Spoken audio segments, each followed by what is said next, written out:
Усім прывітанне яшчэ раз, з вами по-ранейшаму Зміцер Лукашукі. Мы працягваем абмяркоўваць падзеі ў Беларусі і за яе межамі. Ну што ж, як мы вам і абяцалі, нарэшце з намі на сувязі, на жаль, зумам, а не ў студыі, як мы гэта любім, але тым не менш, прадстаўнік па замежных справах аб'яднанага пераходнага кабінета Валерый Ковалеўскі. Добрый день, спадар Валеры. Добрый день, спадар Зміцер.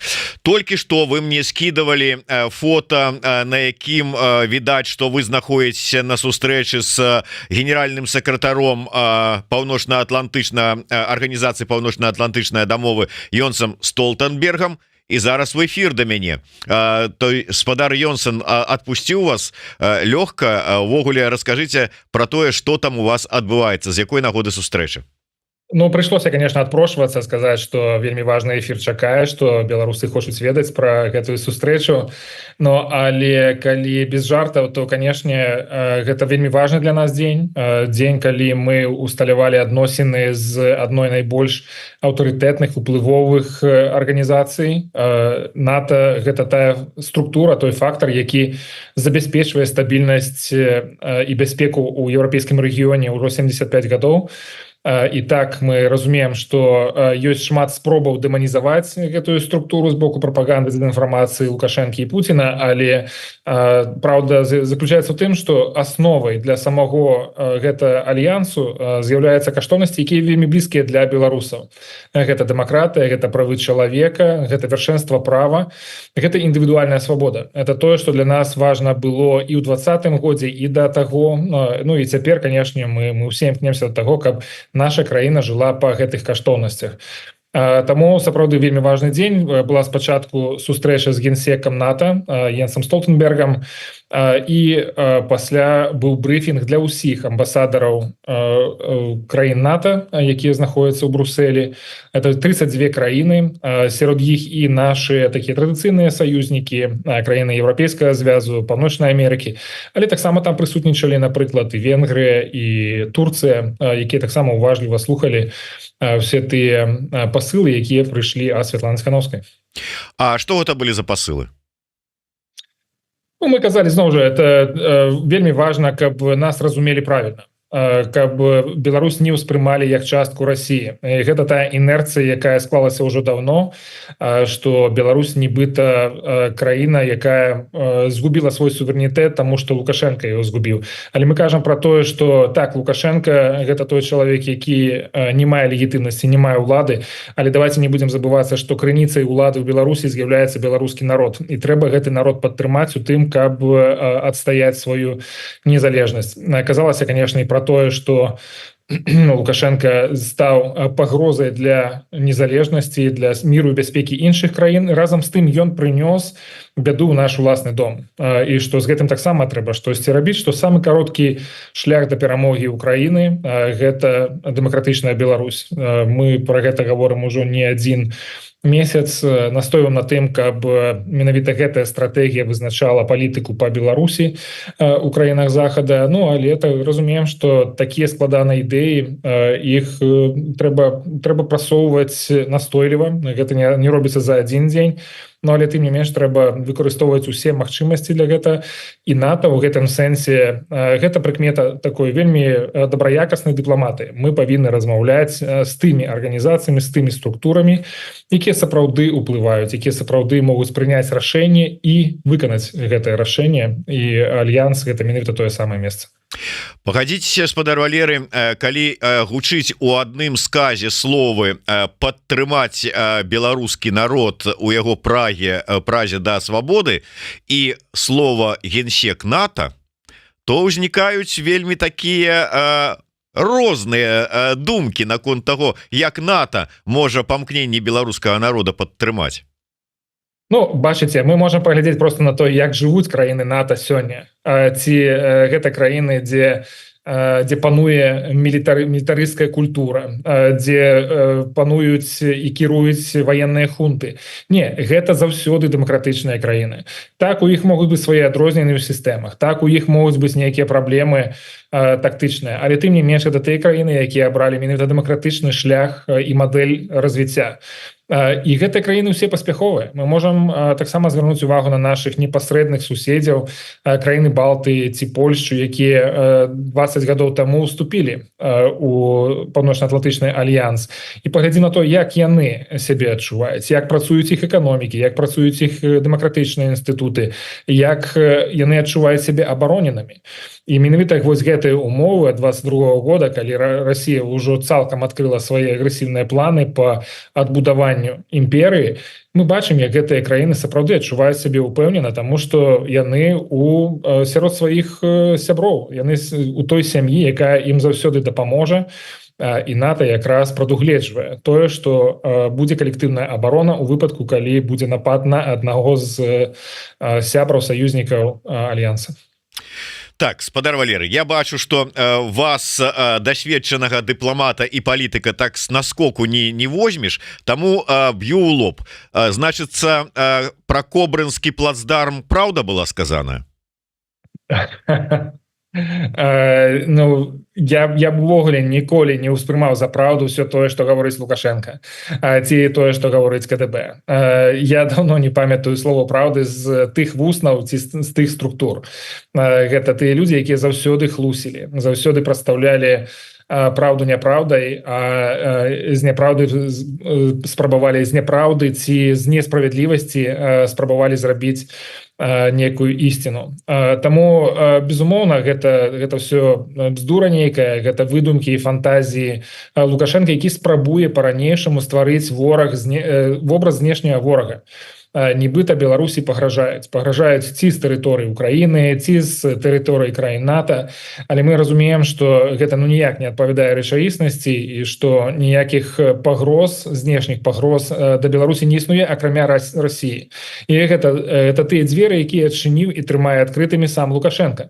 Каб расіяне сюды прыходзілі, каб расіяне усталёўвалі свой кантроль, каб расіяне выкарыстоўвалі тэрыторыю Беларусі для сваіх пражэктаў, для сваіх аванцюр знешнепалітычных ці для таго, каб працягваць агрэсію супраць Украіны. Таму хто нясе пагрозу нашай краіне, гэта Лукашенко найперш, які прыводзіць новыя беды на нашу тэрыторыю. Усё ж таки я хочу завершыць гэтую тэму такой размовай. Ну просто ваше меркаванне. Мы все ж таки шмат чуем размоваў не ад вас, не ад офіса, але тым не менш у асяродку дэмакратычных сілаў і асабліва тых, хто наўпрост ці ўскосна, але звязаны з беларускімі добраахвотнікамі, про тое, что неабходна думаць аб стварэнні беларускай незалежнай арміі, про тое, что трэба думаць, дзе яна будзе размяшчацца, якім узбраеннем валодаць. Ну, увогуле ўсе это, пачынаючы ад палітычных аспектаў гэтага пытання і працягваючы просто вайсковым аспектам гэтага пытання.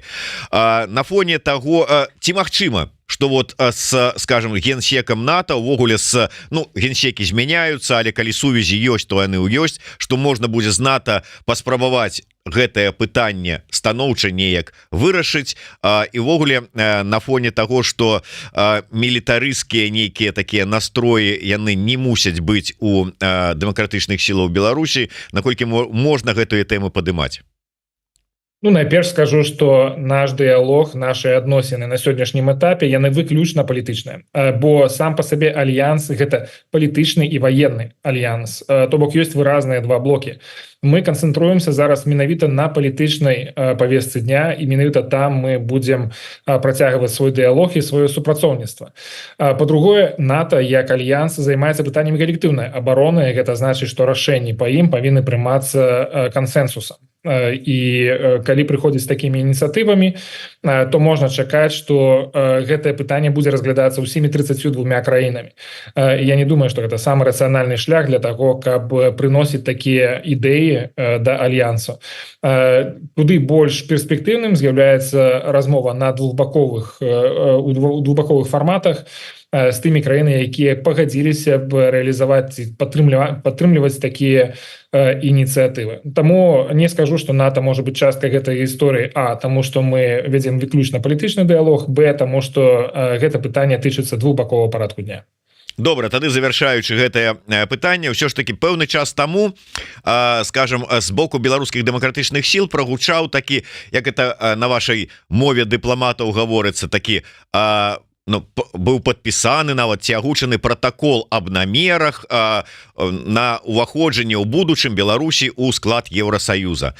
Датычна уваходжання ў НАТО такі вось умоўны протакол аб намерах будзе агучаны, не? На сённяшні дзень мы пачынаем дыялог, і для нас вельмі важна, каб краіны чальцы альянсу былі добра праінфармаваныя пра тое, што робіцца ў Беларусі, якія пагрозы для гэта ёсць, шукаць з нашага боку шукаць падтрымкі ад іх для нашых ініцыятыў. Таму на сённяшні дзень мы пра гэта не вядзем размову. Мы лічым, што нармальнай здаровай знешняй палітыкай любой еўрапейскай дзяржавы будзе усталяванне і падтрыманне здаровых, канструктыўных, узаемапаважлівых і ўзаемавыгадных адносінаў з НАТО, таму што гэта галоўны фактар стабільнасці і бяспекі ў Еўропе. І мы ідзем гэтым шляхам. У адрозненне ад рэжыма, які удзельнічаў у партнёрстве дзеля міра, але зараз гэтае партнёрства прыпынена праз удзел у вайне. То бок это тое, што якраз стаіць насупраць міра. Калі казаць пра нашы адносіны ў будучым, паглядзім, бо мы ўжо сказалі пра тое, што мы хацелі б далучыцца да еўрапейскага звязу, і еўрапейскі звяз таксама натуральна з'яўляецца часткай трансатлантычнай супольнасці, якая заключаецца не толькі межамі Еўропы, але таксама знаходзіцца і ў Паўночнай Амерыцы, і ў Ісландыі, і ў іншых краінах. Таму фактычна мы працягваем шлях у тым кірунку, каб больш інтэгравацца менавіта ў гэтую трансатлантычную супольнасць, але эканамічныя, сацыяльныя, інфармацыйныя пытанні яны будуць найперш важныя для нас пры ўступленні ў еўрапейскі звяз. Я тут трошки адкарэктую, што сапраўды той дакумент, які быў падпісаны літаральна тыдзень таму, нават менш, з прэзідэнткай Еўрапейскага парламента Робертай Мецолай, ён быў пра тое, як будуць дэмакратычныя сілы Беларусі усталёваць, развіваць адносіны ў практычным сэнсе з еўрапейскім парламентам пасля таго, як пройдуць выбары ў Еўрапарламент. Ну так, я, правда, троху да гэтага пытання я вярнуся пазней. Я б хацеў зараз такі мягкі пераход зрабіць ад адной тэмы да другой, і зараз я хацеў бы да вашага вопыту і дасведчанасці дыпламата звярнуцца. Зараз не прадстаўнік кабінета, а вот просто як дыпламат, які шмат працаваў і добра ведае гэтую сітуацыю. Патлумачце мне, спадар Валерый, такую вось сітуацыю. Сёння у Маскве праходзіла інаўгурацыя Пуціна. І на гэтай інаўгурацыі прысутнічалі прадстаўнікі, афіцыйныя прадстаўнікі, калі не памыляюся, 6 еўрапейскіх краінаў.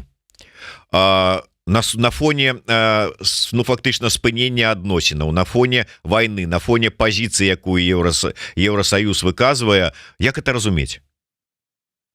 Ну, сапраўды, гэта выклікае пытанне, чаму ідуць на інаўгурацыю, па-першае, чалавека, які распачаў агрэсію крывавую, супраць якой супрацьстаяць еўрапейскія краіны, па-другое, выбары, якія былі відавочна недэмакратычнымі, тому што апаненты знікаюць і гінуць пры Пуціне. Ну, гэта вельмі неправільнае палітычнае расстаўленне. Я не думаю, што тут пытанне дыпламаты, тут хутчэй пытанне менавіта палітычнай пазіцыі, якую займаюць тыя ўрады, якія вырашаюць накіраваць сваіх прадстаўнікоў на інаўгурацыю. Сёння падчас размовы мы чулі ад некаторых прадстаўнікоў, што яны падкрэслівалі, што яны не накіроўваюць сваіх амбасадараў для ўдзелу у гэтай цырымоніі. Ну і гэта умоўна можна назваць інаўгурацыяй, таму што ўсё ж такі тыя выбары былі несправядлівымі, недэмакратычнымі. Але тут я звярну увагу, і дзякую вам, што вы зрабілі такі пас цікавы, таму што інаўгурацыя Пуціна супала з сустрэчай Святланы Ціханаўскай у НАТО. Гэта адбылося ўпершыню. Раней такого не было. Гэта тая арганізацыя, якая выклікае значную занепакоенасць у рэжымаў і Пуціна і Лукашэнкі. Я тут бачу пэўны сімвалізм, такое знамение не самае добрае для Пуціна, што у той час, калі ён ідзе на новы тэрмін, адбываецца такая рэч, якая ну катэгарычна супраць яго інтарэсаў. Гэта такі сімвалізм, які вельмі любіць Путін насамрэч. Ён вельмі часта нейкія свае злодзеянні такія ён арганізуе менавіта ў той момант, які у яго разуменні супадае з нейкімі сімваламі. Але зараз гэты сімвалізм супрацуе роўненька супраць яго. Это показывае, што Беларусь робіць свой геапалітычны выбар, што Беларусь не збіраецца чакаць, пакуль Расія цалкам нас акупуе, цалкам русіфікуе. Беларусь частка еўрапейскай сям'і, Беларусь будзе часткай еўраатлантычнай супольнасці. І ўсё ж таки, калі можна зразумець прысутнасць там прадстаўнікоў там Венгрыі ці нават таго ж самага Кіпра, ну такая вось палітычная пазіцыя у кіраўніцтва гэтых краінаў, то ўсё ж таки прысутнасць французаў і мальтыйцаў, напрыклад, выклікае шмат пытанняў. Не? Сапраўды, мы, канешне, асуджаць за гэта не будзем, але і з разуменнем ставіцца да такой пазіцыі таксама не будзем, бо это тое самае фактычна, калі б хтосьці прыйшоў на інаўгурацыю Лукашэнкі, я не ведаю, як можна прызнаваць гэтых людзей як рэальных лідараў дзяржаў. Разам з тым я адзначу, што некаторыя дзяржавы выбіраюць ўсё ж такі прызнаваць Пуціна законным прэзідэнтам. Чаму? Таму што хтосьці павінен несці адказнасць за тое, што адбываецца ў краіне, і проста калі пакінуць краіну без такой адказнай асобы, то это можа прывесці да нейкіх новых пытанняў ці наадварот забраць магчымасці ціску на таких кіраўнікоў, якія нібыта нелегітымныя. Ну і што ім скажаш, калі ён нелегітымны, робіш што хоча. А тут мы цябе прызналі, таму адказвай на пытанне. Ну і мы так паступова перайшлі да тэмы яшчэ аднаго недаўнага вельмі такого гучнага візіту, это візіт на Мальту. Дарэчы, для вас стала таким нечаканым сюрпрызам, вот приехали с Мальты, вот там такие сустрэчы, вось там такие прамовы, і тут сёння раз даведаецеся прадстаўнік Мальты на інаўгурацыі. Я не могу сказать, что это для меня нейкі шакіруючы сюрприз. Гэта зноў жа палітычная пазіцыя, рашэнне, якое прымалася з улікам асаблівасцяў таго, што такое Мальта. Мальта, нагадаю, на сённяшні дзень з'яўляецца старшынём Арганізацыі па бяспецы і супрацоўніцтву ў Еўропе, АБСЕ. Магчыма, гэта стала тым довадам на карысць таго, каб прысутнічаць на інаўгурацыі, таму што для Мальты важна падтрымліваць унутраны кансенсус у арганізацыі, каб усе краіны рухаліся больш-менш аднолькава ў адным кірунку. Я думаю, што тут развагі і такія разлікі яны могуць быць менавіта такімі, што можна зрабіць, каб захаваць нейкія магчымасці для ўплыву на сітуацыю. Дарэчы, а зрабілі Святлану Ціхановскую чальцом мальтыйскага ордэна ці чаліні, як это зараз модна казаць? Да, все-таки это разные державы. Мальта и Мальтийский орден. Мальтийский орден нават находится не на Мальте. Да, я ведаю. Но я не мог не паспрабаваць пажангляваць гэтымі словамі. Добра, про гэты візіт. Чым ён адметны? Вот што б вы сказалі? Як упершыню сустрэліся з генсекам НАТО, так і гэта быў першы візіт на Мальту. Але акрамя першаснасці, чым ён яшчэ адметны? Зноў жа падкрэслю, што Мальта на сённяшні дзень з'яўляецца старшынём АБСЕ, і да таго яшчэ трэба дадаць, што Мальта з'яўляецца непастаянным чальцом Рады бяспекі ААН. Нам даводзілася немало працаваць з Мальтай у самых розных месцах менавіта на дыпламатычным кірунку. Я тут адзначу, што нам заўсёды вельмі моцна дапамагалі, і мы заўсёды знаходзілі паразуменне і падтрымку з іх боку, таму гэта наш важны саюзнік. Хоць гэта не такая вялікая дзяржава, але яны маюць свой уплыў. А на сённяшні дзень вось у гэтых крызісных умовах яны сталі старшынём АБСЕ і робяць сваю працу досыць няблага. Што для нас было такім цэнтральнай падзеяй гэта візіту, гэта падпісанне дакумента дамоўленасці з еўрапейскім парламентам пра супрацу. Зноў жа, гэта наша тэма па выбудоўванню інстытуцыянальных адносінаў з моцнымі партнёрамі. Еўрапарламент — это адзін з найбольш моцных партнёраў, з якімі нам даводзілася мець месца. гэта дэпутаты еўрапейскіх краін, якія вельмі адкрыта і вельмі смела выказваюцца пра то, якой павінна быць палітыка еўрапейскага звязу. Это нашыя саюзнікі, якія нам шмат у чым дапамогуць яшчэ не адзін раз. І тут праз тыя дамоўленасці, якія были дасягнутыя, мы, конечно, разлічваем на тое, што і у еўрапейскім парламенце будзе больш Беларусі, і што мы зможам выкарыстоўваць гэты рэсурс для того, каб тлумачыць беларусам пра то, што такое еўрапейскі звяз, што такое Еўропа і чаму мы з'яўляемся часткай Европы. Ну вось все ж таки, а ці чакаеце нейкіх зменаў, ці вот у гэтым вот падпісаным дакуменце гэта улічана? Все ж таки зараз ідуць выбары ў Еўрапарламент. Магчыма, прыйдуць не толькі новыя людзі, але і новыя палітычныя сілы. Ці магчымы нейкія змены не на карысць беларускай дэмакратычнай супольнасці? Ну, все ж таки гэтыя выбары, яны прагнозы паказваюць, што будзе пэўная паслядоўнасць у тым, як будзе ставіцца еўрапейскі парламент да дэмакратычных сіл Беларусі, да Беларусі ўвогуле. Хаця кажуць, я чуў такую лічбу, што прыкладна 70% склад еўрапейскага парламента будзе абноўлены. Ну, паглядзім, якія будуць вынікі насамрэч. Але вельмі важна разумець, што вось гэты дакумент, які падпісаны быў, ён застанецца дзейным і пасля таго, як будзе скліканы новы еўрапейскі парламент. І гэта важна і для самого інстытута, для самой структуры еўрапейскага парламенту, это важна і для нас. Чаму мы імкнемся да таго, каб фіксаваць у пісьмовым выглядзе, каб ствараць нейкія такія пастаянныя механізмы, таму што гэта забяспечвае нашае месца на парадку дня, каб яно не звальвалася кудысьці ў падвал, а каб мы былі на нагодным месцы, не гледзячы на змену людзей, не гледзячы на змену дэкарацый складаў еўрапейскага парламенту, прыход новых людзей, мы можам разлічваць на тое, што ў нас ёсць цяпер падпісаныя дамоўленасці пра то, як мы будзем супрацоўнічаць і як беларускія дэмакратычныя сілы ацэньваюцца ў еўрапейскім парламенце. Цікавы каментар, не могу его не прочитать, от Татьяны Лукашук. Мироздание, до чего дожили? Белорусы погрукаліся ў НАТО. Дякуй, Божечка, дякуй, Кавалеўскі, и все наши ваши. Аж тяжко поверить.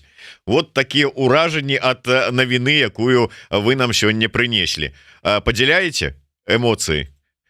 Ну, я думаю, зноў жа, я паўтаруся, што гэта з'яўляецца здаровай, правільнай, нармальнай дыпламатыяй падтрымліваць адносіны з моцнымі гульцамі, у якіх ёсць уплыў, якіх ёсць здольнасць прымаць рашэнні, выконваць гэтыя рашэнні, якіх ёсць моцныя рэсурсы, якія сапраўды паказалі, што яны дбаюць пра нацыянальныя інтарэсы сваіх чальцоў.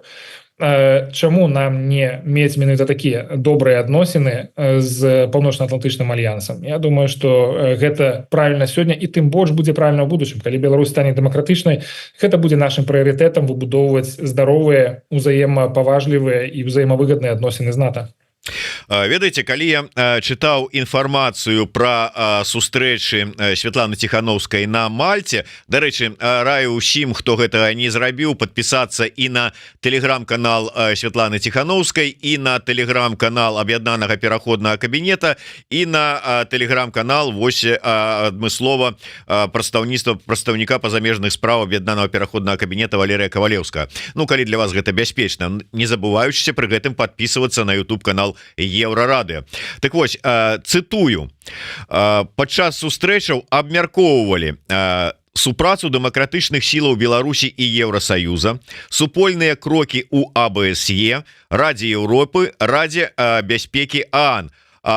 Я тут поставлю шматкроп'я, далей я працытую. Давайте вось гэта. Якія сумесныя крокі у гэтых пералічаных арганізацыях? Ладно, там Рада Еўропы, але АБСЕ, Рада бяспекі ААН, вот што там магчыма яшчэ?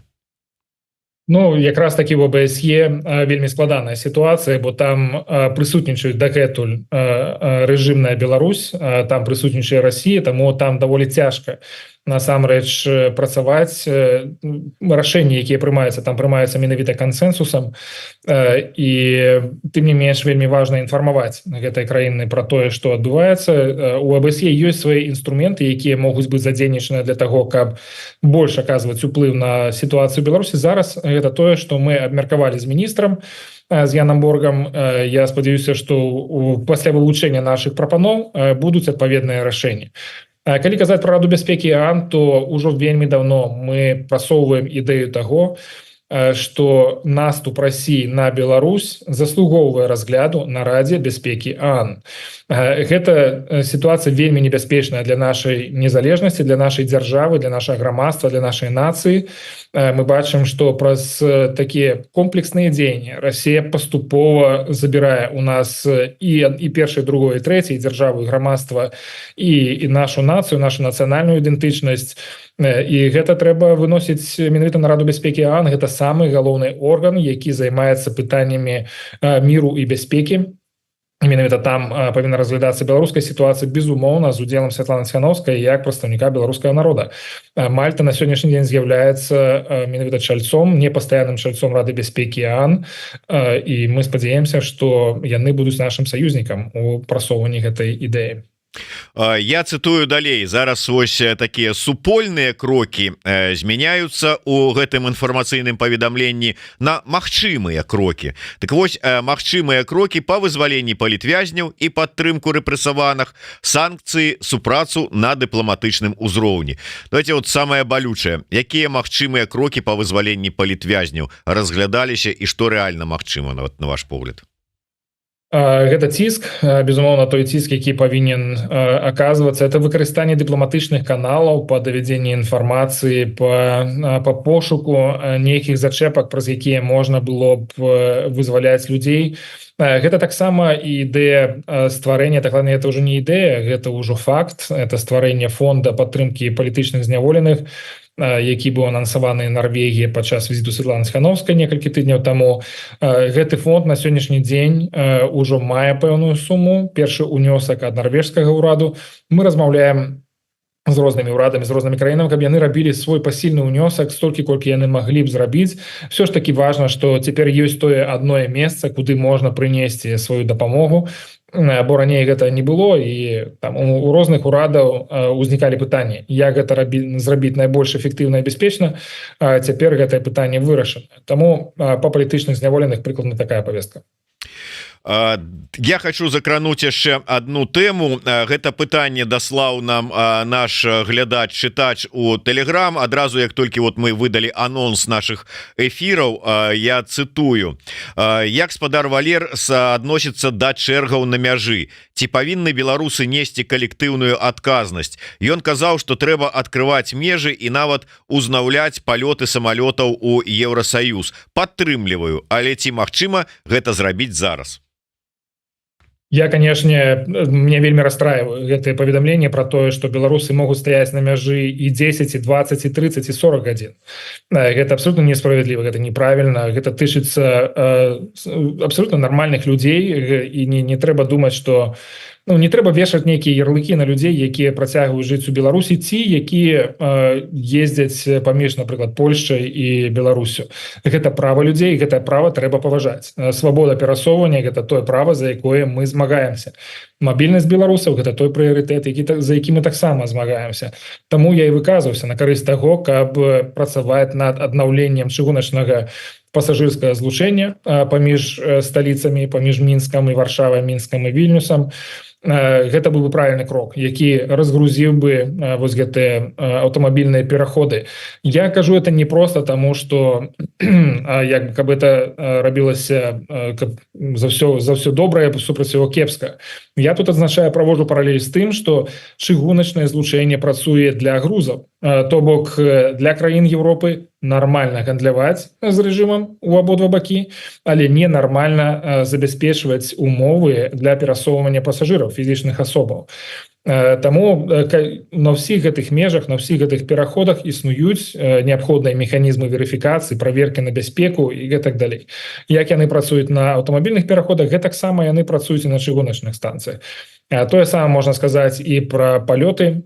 Так, еўрапейскія кампаніі не могуць на сённяшні дзень лётаць у Беларусь, таму што рэжым не можа забяспечыць бяспеку гэтых пералётаў, але чаму не падумаць пра тое, каб аднавіць пералёты у бок Европы, той самай Белавіі. Гэта пытанне дыскусійнае, я разумею, што яно выклікае пэўныя эмоцыі, але зноў жа у тых умовах, калі працягваецца гандаль, калі працягваецца той абмен, які забяспечвае рэжым фінансавымі рэсурсамі для працягу рэпрэсій, Дзіўна, што мы не задумваемся про тое, што мы можам зрабіць для беларусаў, для фізічных асоб, бо зноў жа свабода перасоўвання, мабільнасць беларусаў гэта наш абсалютны прыярытэт.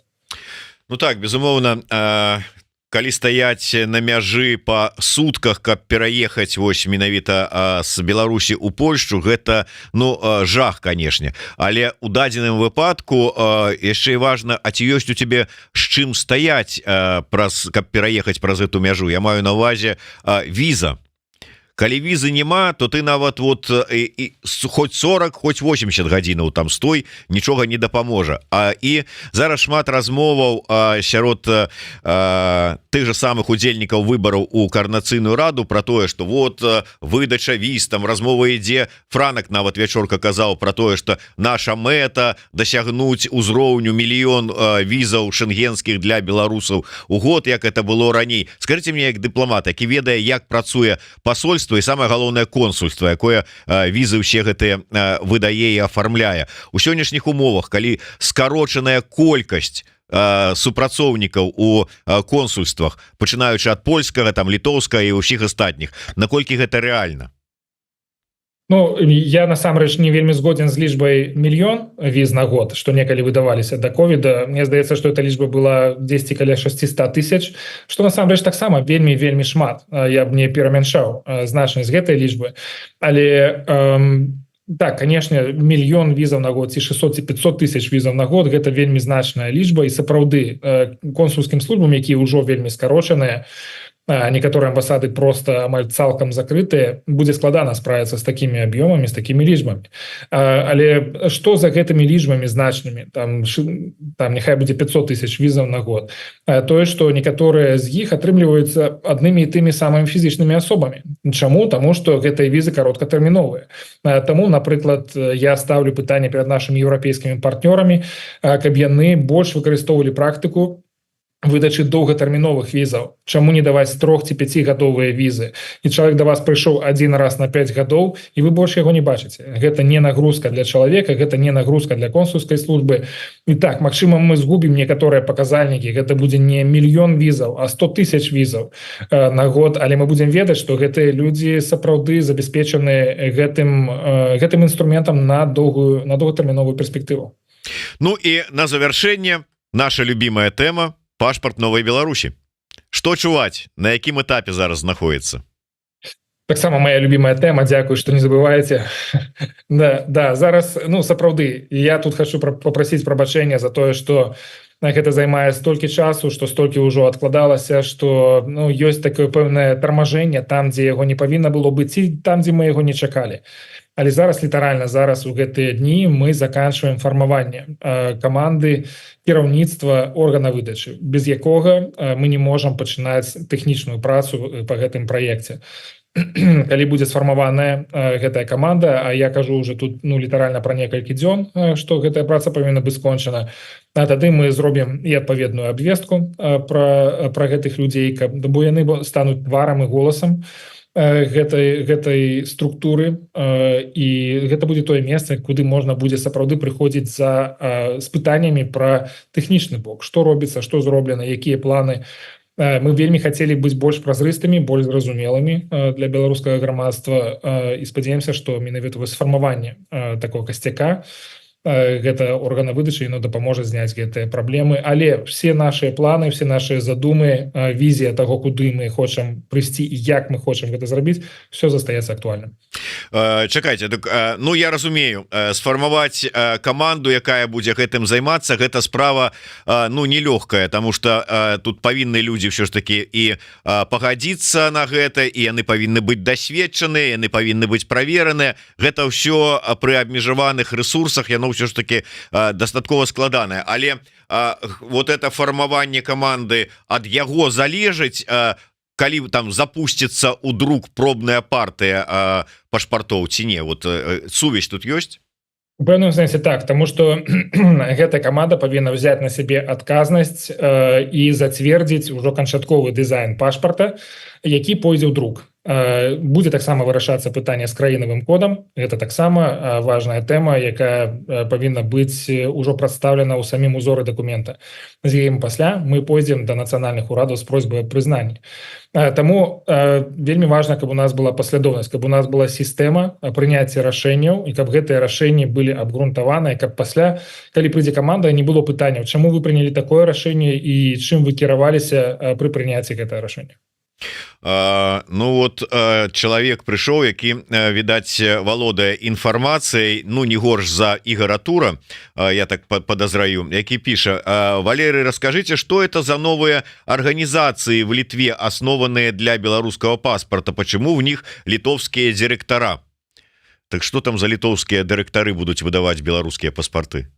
Я абсолютно не бачу ніякіх праблем, калі у нас будуць добрыя спецыялісты любых нацыянальнасцяў ці любых грамадзянстваў, якія могуць нам дапамагчы з гэтым, то, канешне, мы будзем прымаць такую дапамогу. Не бачу ніякіх праблем, ці гэта будуць палякі, ці гэта будуць літоўцы, ці немцы, хто заўгодна. Нам трэба вырашаць гэтую праблему, і нам дапамагаюць самыя розныя нацыянальнасці ў самых розных пытаннях. І пашпартны праект — гэта адно тое з самых месцаў, дзе нам ужо дапамаглі вельмі шмат самыя розныя нацыянальнасці сваёй парадай, сваімі кансультацыямі, сваімі практычнымі дзеяннямі. Таму гэта лінія працягнецца і надалей. Зразумела. Ну, я так разумею, што пра код краіны пытацца яшчэ рана. Яшчэ рана. Давайте трошки пачакаем. Я думаю, што вельмі хутка ў нас ужо будзе рэальнае рашэнне ад людзей, якія ўпаўнаважаны на прыняцце гэтых рашэнняў. Добра, тады колькі дзён? Давайте тут чарговы раз по тэрмінах пройдземся. Ну, вы ведаеце, такая вельмі складаная задача даваць такія прагнозы, тым больш, што ўжо парушаліся гэтыя прагнозы, таму што парушаліся дэдлайны, ствараліся нейкія надзеі, пасля замест гэта ўтвараліся расчараванні. Таму я б тут все ж такі паасцярогся ад таго, каб зноў ствараць нейкія новыя такія надзеі. Але я думаю, што гэта пытанне ўжо дзён, хутчэй, чым тыдняў. Дзякуй вялікі. На жаль, трэба завяршаць нашу размову. Ўсё ж такі у працоўнай камандзіроўцы знаходіцца Валерый Кавалеўскі, але праз колькі часу ён жыўцом будзе тут у нас у студыі, і мы больш падрабязна прагаворым пра усе гэтыя тэмы. Тым больш, што да наступнага візіта і пройдуць гэтыя некалькі дзён, про якія зараз сказаў гаспадар Валеры, і ўжо мы, можа быць, в чарговы раз паспрабуем яго узяць за манжеты піджака. Дзякуй вялікі. Валерый Кавалеўскі, Зміцер Лукашук. Слухайце, глядзіце, подписывайтеся. Жыве Беларусь. Жыве.